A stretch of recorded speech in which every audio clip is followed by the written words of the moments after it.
Don't run! Murife! Murife, don't run! Cyril Ramaphosa promised a break from the old guard, a liberation hero turned reformer. But the deeper you look, the more it seems like he never fully left the logic of apartheid era collusion.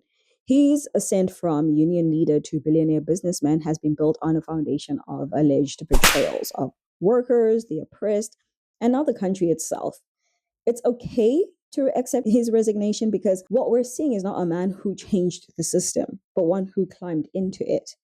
Ramaphosa's first perceived major betrayal came during Maragana.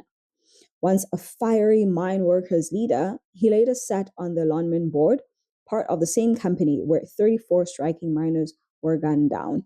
Emails revealed that he urged the government officials to treat the strike not as a labor dispute, but a plainly dastardly criminal behavior.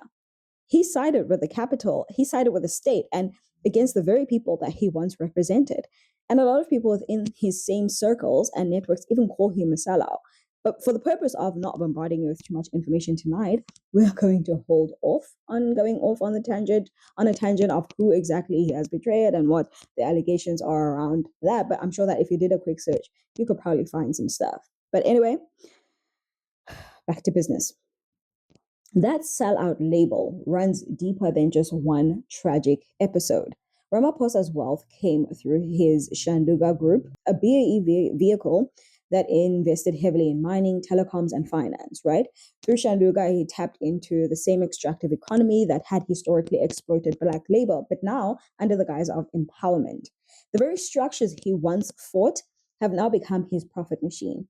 Critics describe this as corporate straight collusion. The interests of poor workers remain subordinated to boardrooms. So fast forward to how his leadership today reflects the same pattern.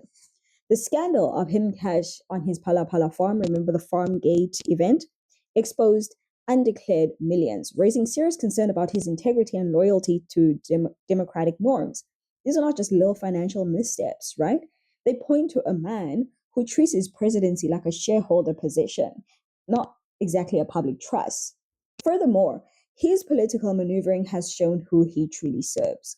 Under his watch, policies increasingly benefit corporate elites, and economic power remains entrenched among a privileged few. Observers now argue that South Africa isn't just suffering under state capture, it's being governed as an oligopoly where political power and corporate profit flow within the same narrow circle.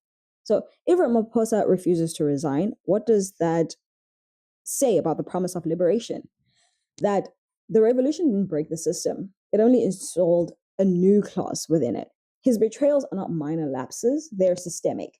He betrayed workers at Maragana. He betrayed the moral ideals of the anti-apartheid struggle. And now he betrays the public by deepening the very inequalities